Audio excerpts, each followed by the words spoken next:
সুপ্রিয় দর্শক, আর অল্প কিছুক্ষণের মধ্যেই দেখা যাবে এই বছরের সবথেকে বড় চন্দ্রগ্রহণ। মার্কিন মহাকাশ গবেষণা সংস্থা নাসা জানিয়েছে এদিন একসঙ্গে পূর্ণিমা এবং পূর্ণগ্রাস চন্দ্রগ্রহণ সংঘটিত হবে। তাই বলা হচ্ছে এই চন্দ্রগ্রহণটি খুব বেশি প্রভাবশালী হবে, যা একটানা প্রায় 4 ঘন্টার মতো দৃশ্যমান থাকবে এবং এই গ্রহণ শুরু হবার ঠিক 12 ঘন্টা আগে থেকে শুরু হয়ে যাবে সূতককাল। তাই সূতককালের সময় থেকে শুরু করে গ্রহণ শেষ হওয়ার সময় পর্যন্ত প্রত্যেককেই খুব সতর্ক থাকতে বলা হচ্ছে। তাই বিশেষ করে গর্ভবতী মহিলা ও শিশুদের কোনো ভুল করলে চলবে না। যে কোনো ভুল ত্রুটি হলেই জীবনে কিন্তু ঘনিয়ে আসতে পারে ভয়ঙ্কর বিপর্যয়। তো আমি আজকে আপনাদেরকে জানিয়ে দেব এই গ্রহণটি কখন শুরু হবে, কখন শেষ হবে, কোন কোন জায়গা থেকে গ্রহণটিকে স্পষ্টভাবে দেখা যাবে এবং গর্ভবতী মহিলাদের জন্য কি কি সতর্কবার্তা অবলম্বন করতে বললেন বড় বড় জ্যোতিষবিদ তথা বিশেষজ্ঞরা।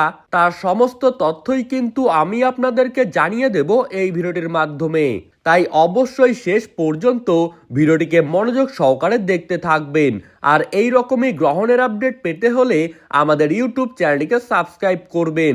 আর আপনি কোন জেলার গ্রহণের সময় সম্পর্কে জানতে চান সেই জেলাটির নাম ভিডিওর কমেন্ট বক্সে লিখে জানিয়ে রাখবেন। তো চলুন এক নজরেই দেখে নেওয়া যাক। দর্শক বন্ধুরা, এই বিরল দৃশ্য সব থেকে ভালো দেখা যাবে পূর্ব এশিয়া, অস্ট্রেলিয়া এবং প্রশান্ত মহাসাগরীয় অঞ্চলের আশেপাশের দেশগুলি থেকে। এছাড়া উত্তর ও মধ্য আমেরিকা এবং দক্ষিণ আমেরিকার পশ্চিমাংশ থেকেও ভোরের দিকে কিন্তু এই গ্রহণটি দৃশ্যমান হবে। তবে ইউরোপ, আফ্রিকার আকাশ থেকে এই গ্রহণটি দেখা যাবে না। একই সঙ্গে ভারত এবং বাংলাদেশের প্রায় প্রত্যেকটি জায়গা থেকেই গ্রহণটি কিন্তু খালি চোখে দৃশ্যমান থাকবে। তাই বলা হচ্ছে গর্ভবতী মহিলাদেরকে আপনারা কিন্তু কিছু কিছু বিষয়ে অত্যন্ত সাবধানতা অবলম্বন করবেন।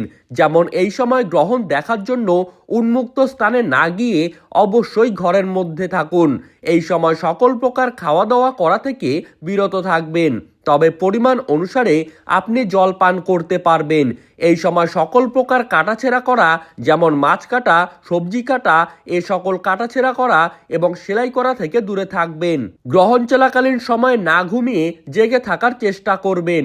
আর গ্রহণ শেষ হলে যতটা সম্ভব নিজের অবস্থান থেকে সৃষ্টিকর্তার কাছেই প্রার্থনা করবেন। এই গ্রহণটি সম্পন্ন হবে 3রা মার্চ, অর্থাৎ মার্চের 3 তারিখ মঙ্গলবার দিন। বাংলাদেশের সময় অনুসারে এই চন্দ্রগ্রহণটি শুরু হবে দুপুর 3:50 আর শেষ হবে রাত 7:18 এবং ভারতীয় সময় অনুসারে এই গ্রহণটি কিন্তু শুরু হচ্ছে দুপুর 3:20 এবং শেষ হচ্ছে রাত 6:47। তো এই ছিল আজকের সর্বশেষ আপডেট।